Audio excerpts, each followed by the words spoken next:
there is no way I'm ever going to glorify anybody speeding. I'm not. I don't care who you are. It doesn't matter. That doesn't matter. Now, is everyone okay? Okay, everyone's okay, and I don't know the right way to describe this type of social infraction. Does that make sense? Yeah, it does. Public person. Yeah. Quarterback of the Browns. Yeah.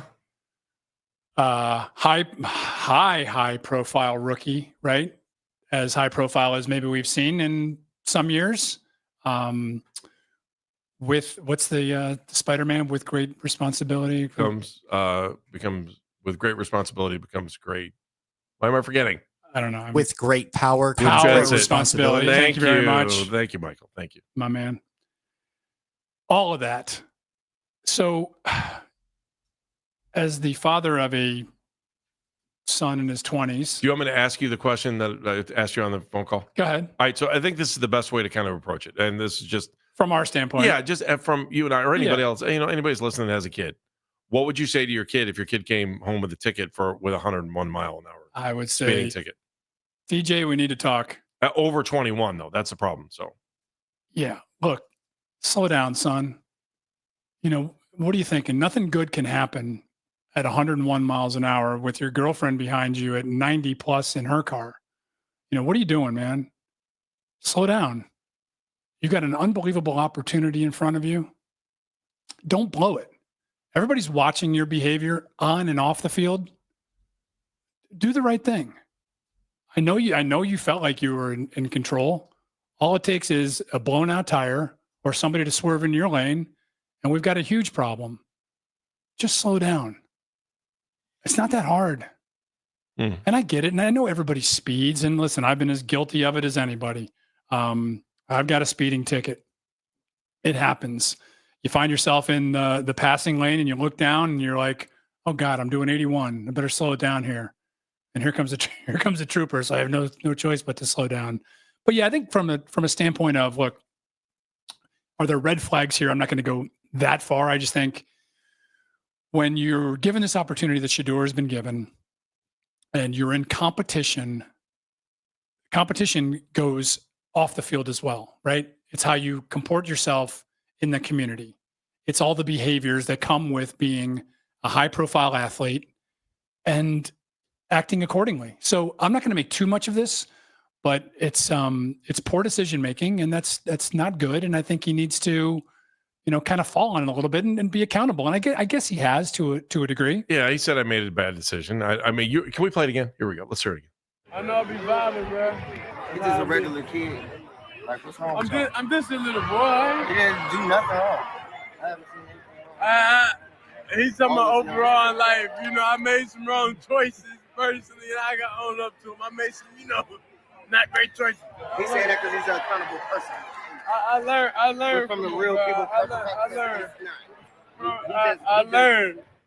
So I guess it doesn't help. Who's the other person? It's Njoku, right? It sounds like David maybe chiming in there, which is not great because it doesn't give Shedeur the chance to be, genuine and accountable in that situation.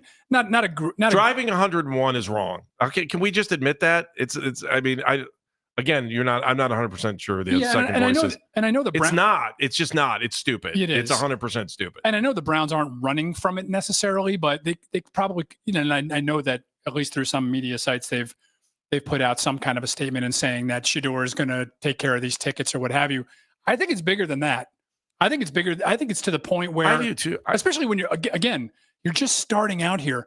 We just went through the draft process with this kid where all we heard about was his off the field ways in which he didn't handle this pre-draft process properly, right? There were all kinds of, and I know some of them were anonymous and all, but they were talking about how badly his interviews went, the fact that him not hiring an agent may have had a lot to do with him sliding into the 5th round, et cetera, et cetera. So get off on the right foot.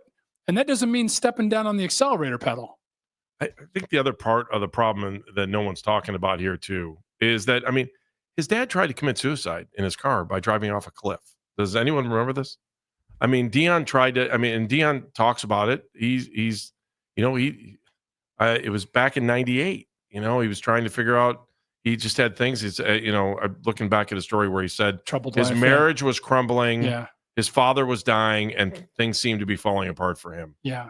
And he tried to drive his car off a cliff at 60 to 70 miles an hour, is what he said he estimated he was driving. And he ran the car off a cliff that was like a 30 to 40-foot drop. The car hit, and there wasn't a scratch on him or on the car. And like, I've heard his dad preach in church before, like, because I did the story on him. I've told this a million times, but down in Columbus, he used to preach in Columbus. There was a guy named Pastor Forbes down there that, like, a lot of athletes kind of rallied around him, and then they ended up building this beautiful, magnificent church. Nice. It was called the Stadium down in Columbus, and Dion would come in there and preach, and it's just like, man, you're driving 101 miles. There's just no reason for it. There's none. It's just, and by the way, if it's a 5th round pick and your last name isn't Sanders and you don't play quarterback, you're one step away from getting to training camp and making another mistake and you're gone. They're like, well, we don't need the headache. And I don't think teams don't want the headache of this. Like, I guarantee you, the PR staff that came out and said he's taking care of the citations and that's the end of it. Right. And I know they don't want to have to deal with it. There's like, you have a target on your back because you play for the Browns. Doesn't matter what your last name is. Just going to say that, and sorry to interrupt you, Andy. I know from a media standpoint, I know people were giving me some blowback yesterday on X, like, hey, everybody speeds, no big deal, let it go. So why do we have the law if everybody speeds? Exactly. Once again, it's the media sensationalizing, et cetera. Listen, is Deion Sanders' son, top pick of the Browns if you want to. I mean, I know it's the 5th round, but he's the highest profile kid they have in the building. It's public knowledge. It's going to be reported. By the way, it's another Browns quarterback, so there's that whole part of it as well. You could make the argument he's the high. I mean, look, we all know Myles Garrett because we're in Cleveland. We know what a great football player is. But nationwide, highest profile pick since Johnny. He might be the highest profile player on the team. I'm sorry. I mean, right now, even right now, yeah. There's no. I mean, I'm not the most popular player now that Nick Chubb is gone. Yeah, without playing a single down. That hasn't played a snap yet. Yeah. Get to your first snap. That's what I'm just saying. One day at a time. Don't make headlines like this. It doesn't make any sense. Get to training camp without your name being splashed across the news for something other than football. By the way, he has. I know. I was just going to say, I love the fact that he's been out in the community, that he's done some things, right? He's tried to make a connection to Cleveland. That's wonderful. Slow down. Slow down. Where are you going at 101 miles an hour? What's it? And so what if you're late? What are they going to, are you getting, what time is it at? 12:25 a.m. Yeah. Is there a curfew? I don't know. Maybe because you're a rookie. Maybe because they're in rookie. Don't know. So, I mean, this is when they do these rookie symposiums and these guys do their orientation sessions, this is what they talk about to these guys in these sessions. Partly. I mean, when the NFL was here. Oh, yeah. I mean, they talk about staying out of the headlines. I mean, I'm telling you that, like, I've been to the NBA symposium before, and they get very raw and very down to brass tack stuff that would probably get you fired if you were talking about the stuff by HR just because you were talking about it. They are unbelievably real with the rookies when they do these symposiums. And they tell them about stuff like this. And it's like, maybe they didn't have the talk about being in the headlines for things outside of football and charity. Like, the only time you ever want to see your name in the paper is that you did something fantastic in a game. Amen. Or that you've just given back to some charity. And they're like, oh man, I can't believe that guy just did that. And this goes against everything we've been hearing, filtered through the Browns about the kid since he arrived here, right? He's been really good in the building, conscientious about his work, getting along with his teammates. Seems like everybody's, on his side, which is great. So don't make it worse for yourself. You're just creating problems for yourself. Is it the end all be all that he's got 2 tickets, one for 101 and one for 91 in the last 2 weeks? Of course not. It's not. I get it. I understand where you're coming from if you're saying, why are they doing that? But it's not, because there wasn't something at the end of them driving 101 or 91 miles an hour. Thank God. It's just, yeah. Ask somebody who's been hit if it's cool or not. It's not. And I don't want to hear the young stuff. I don't want to hear any of that. He's got to be smarter than that. Let's just hope there's no more headlines like that. Because I keep thinking back. I keep thinking back to last year, and if you could ask Mike Hall if he could redo his rookie season over again, what do you think he would say? That's who he should be talking to. Yeah.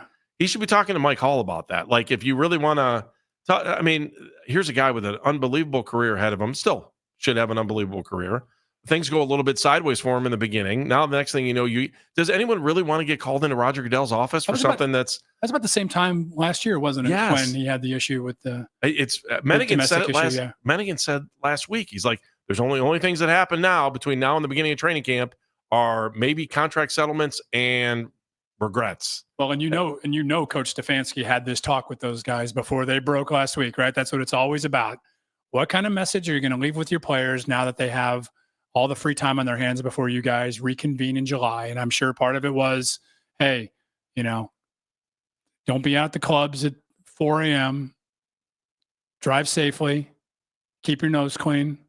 We'll see you in July. The harder part, too, is I'm rooting for him. I am. I am, too. You're a fifth-round pick, man. I mean, everybody turned their back on you during the draft. Everybody did, right? No one thought that what you were in college is what you really were. That's at least – and so I am rooting for him. I am. But you're not helping yourself when you get busted not once but twice. I mean, it's just silly. Well, and that's the other thing, too, is that this second one came 2 weeks after he gets pulled over the first time and then doesn't show up in court. And I know he wasn't required to be there. He just had to pay the fine or what have you. But you would have thought that first one would have been a red flag to him, like, oh, geez, maybe it's not a great idea to be speeding on 71. They actually have state troopers here in Ohio.